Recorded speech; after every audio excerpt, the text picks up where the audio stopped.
ಎಲ್ರಿಗೂ ನಮಸ್ಕಾರ. ಇವತ್ತೊಂದು ಕೊಬ್ಬರಿ ಮಿಠಾಯಿ ಮಾಡೋದು ತೋರಿಸ್ಕೊಡ್ತೀನಿ ನಾನು. ನೋಡಿ, ಕೊಬ್ಬರಿ ಇದು ತೆಂಗಿನಕಾಯಿ, ಇದರಲ್ಲಿ 1.5 ಕಪ್ಪು ಕೊಬ್ಬರಿ ಹಾಕ್ಕೊತೀನಿ. ನೋಡಿ, ಹಸಿ ಕೊಬ್ಬರಿ ಇದು ಒಡೆದು ಬಿಟ್ಟು ಸಣ್ಣದಾಗೆ ಕಟ್ ಮಾಡಿದ್ದೀನಿ ನಾನು. ಮಿಕ್ಸಿಗೆ ಹಾಕ್ಕೋಬೇಕು. 2 ಕಾಯಿ ಒಡ್ಕೊಂಡಿರೋದು ಇದು, 2 ತೆಂಗಿನಕಾಯಿದು. ಇದನ್ನ ಇವಾಗ ನಾವು ತರಿಯಾಗಿ ಮಿಕ್ಸಿಗೆ ಹಾಕ್ಕೊಳ್ಳೋಣ.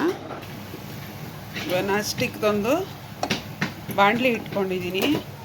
ಬೆಲ್ಲ ನೋಡಿ, ಇಷ್ಟು ಬೆಲ್ಲ ಹಾಕ್ಕೊತೀನಿ. 3/4 ಕಪ್ ಅಷ್ಟು ಇದರಲ್ಲಿ ಬೆಲ್ಲ, 1.5 ಕಪ್ಪು ಇದರಲ್ಲಿ ಕೊಬ್ಬರಿ, ಅದು ಒಡೆದು ಚಿಕ್ಕದಾಗಿ ಕಟ್ ಮಾಡಿರೋಂಥದ್ದು. 1.5 ಕಪ್ ಕೊಬ್ಬರಿಗೆ 3/4 ಕಪ್ಪು ಬೆಲ್ಲ, ದಪ್ಪ ಇದೆ. ಇದೇನಿಲ್ಲ ಅಂದರೆ ಒಂದು 300 ಗ್ರಾಮ್ ಬೆಲ್ಲ ಇದೆ. ಇದು ಥರ ತರಿಯಾಗಿ ನಾನು ರುಬ್ಬಿಟ್ಕೊಂಡಿದ್ದೀನಿ. ಇದನ್ನು ನೀಟಾಗಿ ನೀರೆಲ್ಲ ಹಾಕಂಗಿಲ್ಲ, ಕಡಿಮೆ ಉರಿ ಇಟ್ಕೊಂಡು ನಿಧಾನಕ್ಕೆ ಹಿಂಗೆ ಮಾಡಿದ್ರೆ ಅದೇ ಕರಗುತ್ತೆ ಬೆಲ್ಲ.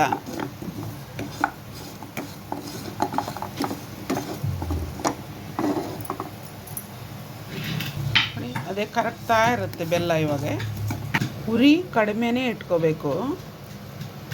ಉರಿ ಕಡಿಮೆ ಇಟ್ಕೊಂಡೆ ಕರಗಿಸ್ಬೇಕು. ಇದನ್ನ ಕರಗ್ತಾ ಇದೆ ನೋಡಿ ಬೆಲ್ಲ.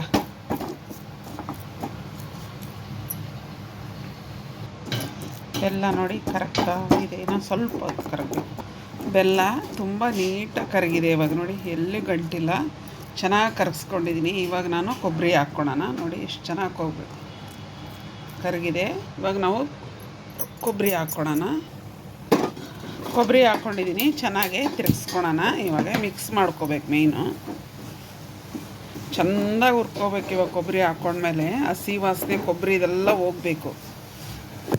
ಆವಾಗ ನೀವು ಫ್ರಿಜ್ಜಲ್ಲಿ ಇಕ್ಕೋದು ಬೇಡ, ಆಚೆನೇ ಇಟ್ಕೊಂಡು ಕೂಡ ತಿನ್ಬೋದು. 2 ವಾರವರೆಗೂ ಇರುತ್ತೆ, ಇದು ಹಾಳಾಗಲ್ಲ. ಚೆನ್ನಾಗಿ ಹಿಂಗೆ ಮಿಕ್ಸ್ ಮಾಡ್ಕೋಬೇಕು. ಅದು ಬಿಸಿ ಆಗ್ತಾ ಬೆಲ್ಲ ಮತ್ತು ಎಲ್ಲ ಕಡೆ ಚೆನ್ನಾಗಿ ಮಿಕ್ಸ್ ಆಗುತ್ತೆ.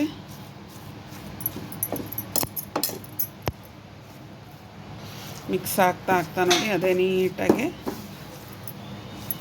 ಮಿಕ್ಸ್ ಆಗುತ್ತೆ. ಕೊಬ್ಬರಿ ಬೆಲ್ಲ ಇದನ್ನು ಇವಾಗ ಚೆಂದಾಗಿ ನಾನು ಫ್ರೈ ಮಾಡ್ಕೊತೀನಿ. ನಾನು ಸ್ವಲ್ಪ ನೀರಿನ ಅಂಶ ಇರುತ್ತಲ್ಲ, ಅದೆಲ್ಲ ಬತ್ತಿಸ್ಬೇಕು.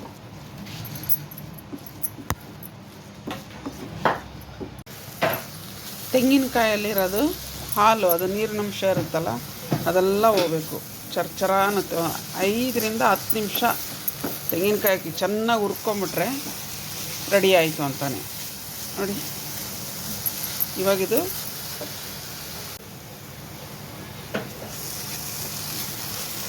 ಇವಾಗ ನಾನು ಚೆನ್ನಾಗಿ ಹುರ್ಕೊಂಡಿದ್ದೀನಿ. ಇವಾಗ ನೀರಿನ ಅಂಶ ಎಲ್ಲ ಹೋಗಿದೆ. ನಾನು ಸ್ವಲ್ಪ ಏಲಕ್ಕಿ ಪುಡಿ ಹಾಕ್ಕೊಳ್ಳೋಣ. ಇಷ್ಟು ಬೇಕು ಏಲಕ್ಕಿ ಪುಡಿ. ಸ್ವಲ್ಪ ತುಪ್ಪ ಹಾಕ್ಕೊಳ್ಳೋಣ, ಕರಗಿಸಿಟ್ಟಿರೋಂಥ ತುಪ್ಪ ಏಲಕ್ಕಿ ಪುಡಿ ಬೇಕೇ ಬೇಕು, ಇದ್ರೇ ಚೆಂದ. ನೀಟಾಗಿ ಮಿಕ್ಸ್ ಮಾಡ್ಕೊಳ್ಳೋಣ. ಇವಾಗ ನೀಟಾಗಿ ಮಿಕ್ಸ್ ಮಾಡ್ಕೊಂಡಿದ್ದೀನಿ. ಗ್ಯಾಸ್ ಆಫ್ ಮಾಡ್ತಾಯಿದ್ದೀನಿ ನಾನು. ಈ ಥರ ಒಂದು ಪ್ಲೇಟ್ ಇಟ್ಕೊಳ್ಳೋಣ. ಇದರಲ್ಲಿ ಒಂದು ಬಟರ್ ಪೇಪರ್, ಅದರ ಅಳತೆ ಕರೆಕ್ಟಾಗಿ ಕಟ್ ಮಾಡಿಕೊಂಡು ಒಂದು ಬಟರ್ ಪೇಪರು, ಸ್ವಲ್ಪ ತುಪ್ಪ ಹಾಕ್ಕೊಳ್ಳೋಣ. ತುಪ್ಪ ಹಾಕ್ಬಿಟ್ಟು ಎಲ್ಲ ಕಡೆ ಸ್ಪ್ರೆಡ್ ಮಾಡ್ಕೋಬೇಕು ನೀಟಾಗಿ. ಬಟರ್ ಪೇಪರ್ ಮೇಲೆ ಎಲ್ಲ ನಾವು ಇದಕ್ಕೆ ಹಾಕ್ಕೊಳ್ಳೋಣ. ಇವಾಗ ನಾನು ಎಲ್ಲ ಹಾಕ್ಕೊಂಡಿದ್ದೀನಿ. ನೋಡೊಂದು ಸ್ಪೂನ್ ತೊಗೊಂಡು ಈ ಥರ ಎಲ್ಲ ಕಡೆ ನೀಟಾಗಿ ಈ ಥರ ಅದುಮ್ಕೋಬೇಕು. ಚೆನ್ನಾಗಿ ಸ್ಪ್ರೆಡ್.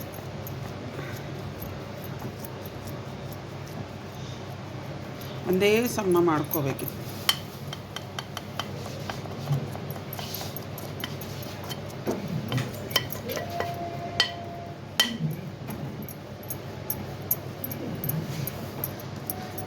ನೀಟಾಗಿ ಮಾಡ್ಕೋಬೇಕು. ಹಿಂಗೆ ನೀಟಾಗಿ ಮಾಡಿಬಿಟ್ಟು 1 ರಿಂದ 2 ಅವರ್ ಆಚೆನೆ ಇಟ್ಟು ಆಮೇಲೆ ಕಟ್ ಮಾಡಬೇಕು. ಇದು ತುಂಬ ಈಸಿ, ಸುಲಭವಾಗಿ ಮಾಡ್ಬೋದು. ತೆಂಗಿನಕಾಯಿ ಇದ್ದರೆ, ಬೆಲ್ಲ ನೋಡು, ನಾವು ಸಕ್ಕರೆ ಯೂಸ್ ಮಾಡಿಲ್ಲ, ಬೆಲ್ಲ ಯೂಸ್ ಮಾಡಿದ್ದೀವಿ.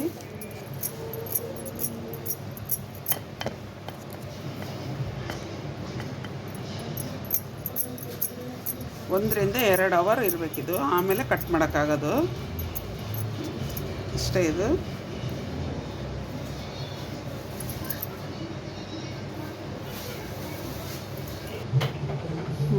ಕಾಜು ಇಡೋಣ. ಬರ್ಫಿ ನಾನು ಆಮೇಲೆ ಕಟ್ ಮಾಡೋದು, ಇನ್ನೂ 2 ಅವರ್ ಆಗಿಲ್ಲ.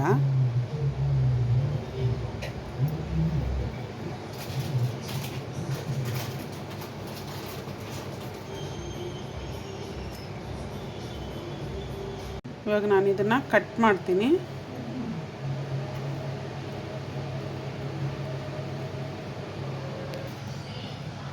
ಕಟ್ ಮಾಡಿದ್ದೀನಿ ನೋಡಿ, ಎಷ್ಟು ಚೆನ್ನಾಗಿ ಬಂದಿದೆ ಅಂದರೆ ತುಂಬ ಚೆನ್ನಾಗಿ ಬಂದಿದೆ ಪೀಸಸ್. ಇಲ್ಲಾಂದ್ರೆ ನೀವು ಉಂಡೆ ಕೂಡ ಮಾಡ್ಕೋಬೋದು. ಇವಾಗ ನೋಡಿ ಸ್ವಲ್ಪ ಮೆತ್ತಗಿದೆ, ಪರವಾಗಿಲ್ಲ. ನಾನು ಬೇಗನೆ ಕಟ್ ಮಾಡಿದ್ದೀನಿ. 2 ಅವರ್ ಇಟ್ಟರೆ ಇನ್ನೂ ಚೆನ್ನಾಗಿ ಸೆಟ್ ಆಗುತ್ತೆ ಅದು.